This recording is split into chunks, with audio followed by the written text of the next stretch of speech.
flame of darkness known for burning. 2000 साल पहले mythical as में एक इंसान था जिसने सब इंसानों को तबाह कर दिया, आत्माओं को जला दिया, यहाँ तक कि गॉड को भी मार दिया। उसको डीमन किंग जैसा जाना जाता था। सब लोग उससे डरते थे। उसने जनता पर अत्याचार की सारी हदें पार कर दी और उसका नाम था डीमन किंग एकेडमी। इसलिए बनाई गई ताकि डीमंस के वंशज को ट्रेन किया जा सके, ताकि वो फ्यूचर में डीमन किंग बन सके। डीमन किंग 2000 साल पहले मर चुका था। ऐसा कहा जाता है कि इस साल वो वापस जन्म लेगा।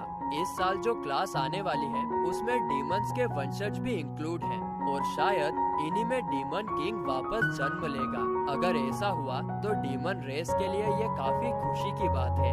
ये बात हम कुछ गिने चुने स्टूडेंट्स को डीमन किंग एकेडमी के इनविटेशन लेटर में पढ़ते हुए देखते हैं, जो उन्हें एक उल्लू ने दिया था। जिसके बाद सीन शिफ्ट होता है और हमें डीमन किंग एकेडमी दिखाई जाती है, जहाँ पर मीशा नाम की लड़की एंट्रेंस टेस्ट देने के लिए जा रही थी। लेकिन तभी कुछ स्टूडेंट से टकराने के कारण उसका हॉल टिकट नीचे गिर जाता है, जिसे एनोस नाम का लड़का उठाकर उसे देता है, जिस पर मीशा उससे थैंक्स बोलती है। तभी एक लड़का, जिसे हम सीरीज में बुली कहकर पुकारेंगे, वो उन दोनों का मजाक उड़ाने लगता है। अले ले ले ले ले, देखो तो बच्चों को एग्जाम्स दिलवाने के लिए पेरेंट्स भी साथ में आए हैं। लेकिन मीशा और एनोस उसकी बचकानी बातों पर कोई ध्यान नहीं देते और आगे निकल जाते हैं, जिसके कारण बुली एनोस को आवाज लगाता है, हे, मैंने तुमसे कुछ कहा, तुमने सुना नहीं?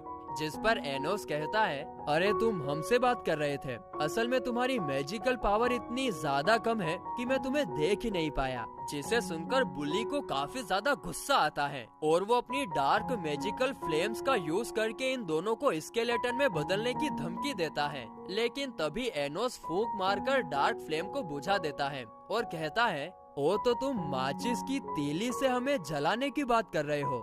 जिसे सुनकर बुली एनोस के बारे में अनाप शनाप बोलने लगता है, जिसके जवाब में एनोस हिप्नोटाइज मैजिक का यूज करके बुली को घुटनों पर बिठा देता है। और ये चीज देखकर मीशा शौक में रह जाती है, क्योंकि बुली एक रॉयल फैमिली से बिलोंग करता है और उसे एनोस ने इतनी आसानी से हरा दिया। इसके बाद एंट्रेंस एग्जाम के तौर पर दो लोगों के बीच फाइट करवाई जाती है, जिसमें से जो भी जीतेगा उसे ही डीमन किंग एकेडमी में एडमिशन मिलेगा। और किस्मत से यहाँ पर एनोस के साथ फाइट करने के लिए बुली को चुना जाता है, जो कि एक मैजिकल आर्मर और मैजिकल स्वॉर्ड के साथ वहाँ पर आता है। वहीं दूसरी तरफ एनोस एकदम शांत लेकिन पावरफुल तरीके से उसके सामने खड़ा था। अब यहाँ पर बुली अपनी फैमिली की बढ़ाई करने लगता है कि हम कितने पावरफुल हैं और अब तुम नहीं बचोगे। लेकिन एनोस उसकी बातों पर ध्यान नहीं देता, जिसके बाद बुली अपनी जलती हुई तलवार से एनोस पर अटैक करने के लिए आगे बढ़ता है। लेकिन एक बार फिर एनोस फूंक मारकर ही तलवार की आग बुझा देता है और वहाँ पर बैठे सारे स्टूडेंट्स एनोस की पावर को देखकर होचक्के रह जाते हैं। आगे एनोस बुली से कहता है, चलो मैं तुम्हें जीतने का एक मौका देता हूँ। मैं इस जगह से हिलूंगा भी नहीं, मैजिक का यूज भी नहीं करूँगा, यहाँ तक कि अपनी सांस और शब्दों में भी ताकत नहीं भरूंगा, फिर भी तुम्हें हरा दूंगा। जिस पर बुली कहता है, तुम मेरे आर्मर पर मैजिक का यूज कर ही नहीं सकते, इसलिए बहाना बना। वो आगे कुछ कह पाता उससे पहले ही कोई अनजान फोर्स उसे एक घुसंड दे मारती है, जिसके कारण उसके पूरे शरीर में से खून निकलने लग जाता है और वो पूरे तरीके से लहूलुहान हो जाता है। ये तुमने क्या किया? जिसके जवाब में एनोस बोलता है, तुम्हें मेरी हार्ट बीट फील हो रही है? दरअसल यहाँ पर एनोस ने खाली अपनी हार्ट बीट से उसको धराशायी कर दिया था। जिसके बाद बुली उस घायल हालत में बोलता है, मुझे पता है अब तुम मैजिक से जबरदस्ती मुझसे हार मनवाओगे। तो एनोस बोलता है, अच्छा चलो अब तुम अपनी इच्छा से हार मानोगे। जिस पर बुली कहता है कि मैं मर भी जाऊं तो भी हार नहीं मानूंगा।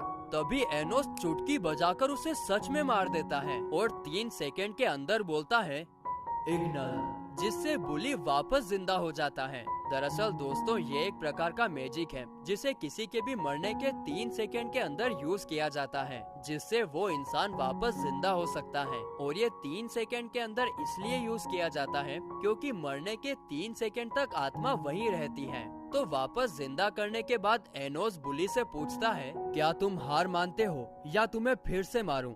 सोच लो, हमें एक ही लाइफ मिलती है। जिस पर बुली कहता है, मैं हार नहीं मानूंगा। तो एनोस उसे 7-8 बार मारकर वापस जिंदा करता है। साथ ही में वो कहता है कि जो भी इस जादू से वापस जिंदा होता है उसका नजरिया चेंज हो जाता है। तुम्हारा क्या ख्याल है मिस्टर बुली? सरप्राइजिंगली बुली हार मान लेता है।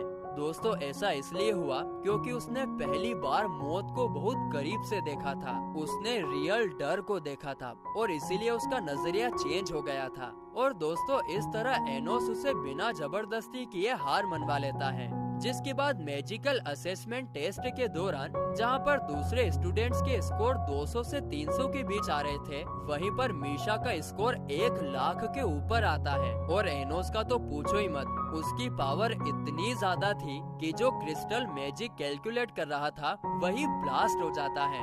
इसके बाद एप्टीट्यूड टेस्ट में भी मीशा और एनोस काफी आसानी से पास हो जाते हैं। अब सब कुछ खत्म होने के बाद एनोस और मीशा एकेडमी के बाहर मिलते हैं। एनोस मीशा को अपने घर पर डिनर के लिए इनवाइट करता है। वो कहता है कि मीशा को देखकर उसकी मॉम काफी ज्यादा खुश होगी। जिसके बाद एनोस टेलीपोर्टेशन मैजिक का यूज करके मीशा को अपने घर लेकर आता है। तो वहीं घर के अंदर एंटर होते ही एनोस की मॉम उससे एंट्रेंस टेस्ट के रिजल्ट के बारे में पूछती है, जिस पर एनोस कहता है कि वो पास हो गया है। जिसे सुनकर उसकी मॉम काफी ज्यादा खुश होती है और कहती है कि जन्म लेने के 1 महीने के बाद ही तुमने डीमन किंग एकेडमी में एडमिशन ले लिया। जिसे सुनकर हम समझ जाते हैं कि एनोस अभी 1 महीने का ही है, लेकिन समहाउ उसकी ग्रोथ बाकियों के मुकाबले काफी ज्यादा तेजी से हुई है।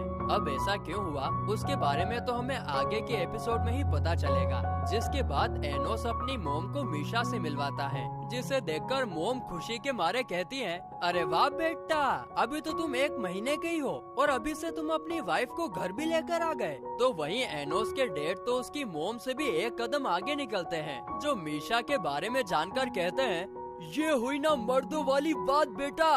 अरे तेरी तो कैसे माँ बाप है रहे, पर जो भी है एकदम मस्त है। हाँ, इसके बाद सब लोग डिनर के लिए बैठते हैं और इस दौरान एनोस की मॉम एकदम से सीरियस होकर टिपिकल इंडियन पेरेंट्स की तरह मीशा से पूछती है कि तुम्हें मेरे बेटे में क्या पसंद आया। जिस पर मीशा कहती है, आपके बेटे ने मेरे साथ काफी अच्छा बर्ताव किया।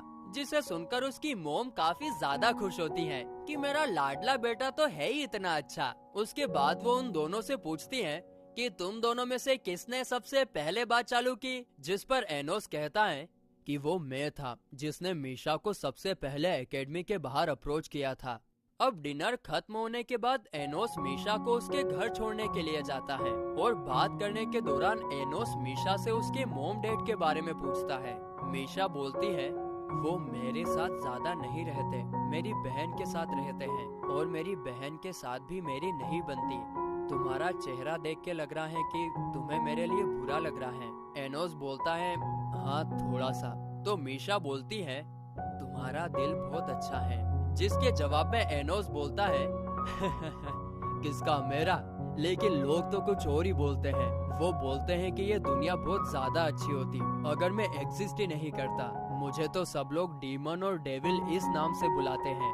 ये सब सुनकर मीशा एनोस को बोलती है, नीचे झुको, और फिर उसके सर पर प्यार से हाथ फेर कर कहती है, सब कुछ ठीक हो जाएगा। जिसे सुनकर एनोस को बहुत अच्छा फील होता है और वो कहता है कि आज से तुम मेरी फ्रेंड हो। और ये बात सुनकर मीशा भी काफी ज्यादा खुश होती है। अब वे लोग बात कर ही रहे थे कि तभी कोई क्रिएशन मैजिक का यूज करके उस पूरी जगह को स्टेडियम में कन्वर्ट कर देता है। और ऐसा करने वाला और कोई नहीं बल्कि बुली का बड़ा भाई बिग बुली था। तभी बुली आकर एनोस से कहता है कि अब मेरा बड़ा भाई आ गया है और वो तुमसे काफी ज्यादा पावरफुल है। मगर तभी बिग बुली उसे पकड़कर मार देता है, क्योंकि रॉयल फैमिली में मामूली से स्टूडेंट से हारने वालों के लिए कोई जगह नहीं है। इसके बाद बिग बुली अपने साथियों के साथ एनोस पर अटैक करने की तैयारी करता है, मगर इससे पहले ही एनोस अपनी आंखों का यूज करके कोई मैजिक स्पेल एक्टिवेट कर देता है, जिसके कारण बिग बुली और उसके साथी अपने मैजिक पर कंट्रोल ही नहीं कर पाते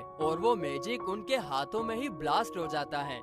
अब ये सब देखकर तो बिग बुली को समझ जाना चाहिए था कि एनोस उससे काफी ज्यादा पावरफुल है, लेकिन नहीं, वो होशियार बनता है और कहता है, रुको, मैं अपने पूर्वजों द्वारा दिया गया पावरफुल मैजिक यूज करता हूँ। जिसके बाद वो ओरिजिन मैजिक नाम का फोरबिडन मैजिक यूज करके एनोस और मीशा पर अटैक करता है। लेकिन जब मैजिक का असर खत्म होता है तो बिग बुली की आंखें फटी की फटी रह जाती हैं, क्योंकि एनोस और मीशा को एक खरोच तक नहीं आई थी। और इसका कारण बताते हुए एनोस कहता है, अबे बुड़बक, ये मैजिक मैंने ही क्रिएट किया है, तो ये मेरे को कोई नुकसान नहीं पहुंचा सकता। जिसके बाद एनोस बुली को एक ज़ोंबी के रूप में वापस जिंदा कर देता है और जिंदा होते ही बुली बिग बुली पर अटैक करने के लिए जाता है। तुमने मुझे क्यों मारा?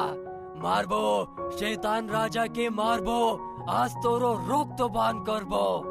दोस्तों यहाँ पर उसको इतना गुस्सा इसलिए आ रहा था क्योंकि उसके भाई ने ईगो में आकर उसको मार डाला था कि रॉयल फैमिली वाले कभी हार नहीं सकते, मतलब कि वो उसका भाई भी तो है, ये भी तो देखना चाहिए उसको।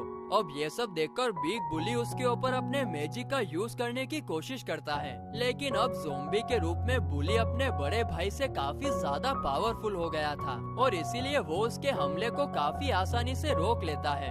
आगे एनोस बिग बुली से कहता है कि तुम्हारा भाई अब काफी ज्यादा पावरफुल हो गया है, तुम उसके साथ मिल जाओ और फिर तुम दोनों मुझसे आसानी से लड़ पाओगे। लेकिन बिग बुली मना कर देता है क्योंकि वो ज़ोंबी बुली पर विश्वास नहीं कर सकता। जिस पर एनोस कहता है कि यही तो टाइम होता है जब हमें अपनों के लिए खड़ा होना चाहिए, जब वो सफर कर रहे हो, हर्ट हो रहे हो, तुम दोनों भाई हो, अगर तुम उसका नाम प्यार से लोगे तो वो जरूर तुम्हारी बात सुनेगा। लेकिन बिग बुली उसकी एक नहीं सुनता क्योंकि उसे 1% विश्वास नहीं हो रहा था। और जब बुली उसके ऊपर अटैक करने वाला था कि तभी वो अपने छोटे भाई का नाम ले लेता है, लेकिन इससे कुछ नहीं होता और वहाँ पर एक काफी बड़ा धमाका होता है। इस धमाके के कारण दोनों भाई अब पत्थर में बदल चुके थे।